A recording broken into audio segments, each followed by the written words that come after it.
Can you see this? Yes. Okay. All right. So here's the first case. That's so cute. I love it. So this is, let's see. Let me Did that say cute pets? Yes, it's so cute. I love it. Let's see. This is the first case. He's a 86-year-old man with increasing abdominal distension over years. Okay, so let me just show you what this pet looks like. So he got a pet for whatever reason. Now, this was missed prospectively, so Zoom, we spent maybe 10 minutes reading it, and now we have less than a minute.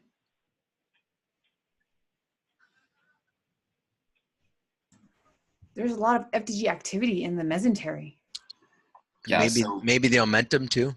So we basically said omental peritoneal carcinomatosis of unknown primary. What about the stomach? Is that normal? It looks a little intense, but you can get pretty intense stomach activity and other bowel activity from time to time. Yeah. Anything here? In retrospect, it's apparent. No. Yeah. Yeah, but we're prospect. Yeah. So this actually was taken out, and this is thought to be pseudomyxoma peritonei from this appendiceal mucinous neoplasm. Wow. Which is, in retrospect, it's clear, but prospectively, I think just scrolling through and you just think it's a lupus small bowel, you just kind of ignore it. Yeah. So that's somewhere always to look. Okay, next we have this. Let's see. He is a 73-year-old man with fever, cirrhosis, and a liver lesion, and also just went on to get a PET. And let's see this.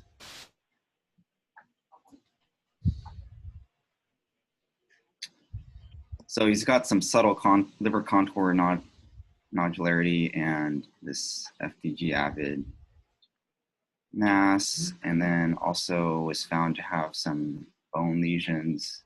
And adenopathy. And some adenopathy. And he has no other imaging besides a lumbar spine MRI that shows these lesions. So is this the cause? Is this, or is it a red herring? That was the question.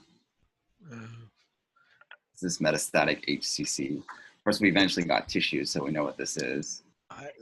For me, with the nodes, I think it's more likely metastatic disease from something else or lymphoma. That is exactly what we wrote. Metastatic disease from something else or lymphoma. And the answer is indeed lymphoma. Oh, wow. This is a great chameleon with this different faces here. Did the liver turn out to be lymphoma too? Yeah, or you don't know. It's always lymphoma. Yeah, always lymphoma in the bones and nodal disease as well. So that's that. And then let's see, these next two cases are pretty similar. Do you guys do dotatate pets? Yes, they're awesome. Yeah. So let's see. Let's do this without the dotatate first. And what's this?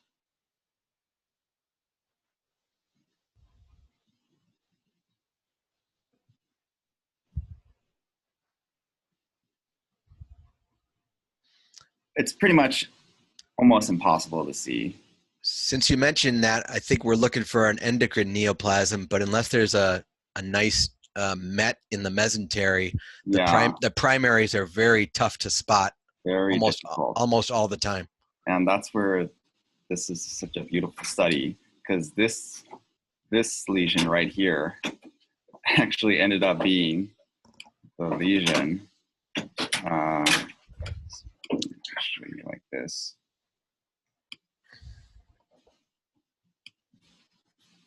So, I'm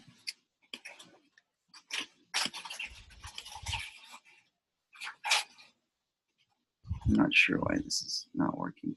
Oh, there it is. Okay, so there's the fused image. And if you look down here, wow, that ended up being our neuroendocrine tumor of the terminal ileum, which was resected and which helped her with the symptoms. Okay, and that kind of can I comment on that case? That reminds me of another case that I had where the patient had presented to the ER maybe 2 or 3 times with abdominal pain. We didn't see anything, and then finally the surgeons basically said, "We're fed up with you presenting with symptoms that we can't find out." So they basically did an exploratory lap, ran the bowel in their hands, and found a lesion like that. This was before the dotatate studies, but wow, that's a great story. Yeah.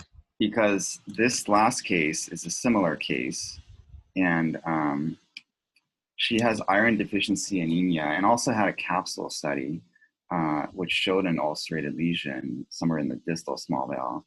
And the surgeon who was going to resect this called me and said, I need to know exactly where this is because I need to know where I should resect. So I think this is where that lesion would show up. And on CT, it's barely visible. Right. And so I said, maybe you have to go, I don't know, 60 centimeters or so proximal to the ileocecal valve. And that's what she did. She kind of just laparoscopically took out the small bowel and palpated it until she found the lesion and cut that out. And so this ended up also being a neuroendocrine tumor. Is like, has dotatate replaced octreotide scan? So it hasn't completely, it depends on the practice patterns, but it is better than octreotide scan for sure. And it's also superior to FDG. There's a paper I was reading last night that has compared with all the other imaging modalities that we have so far, and this is by far superior. So we've been doing these maybe about 10 cases a week at UCLA. Wow. And they're pretty helpful. Usually they're not this subtle. Usually they're also for assessing whether they could treat it with dotatate with nuclear medicine. And many have metastatic disease, but these couple cases are probably the most subtle that I've seen. That's all I have.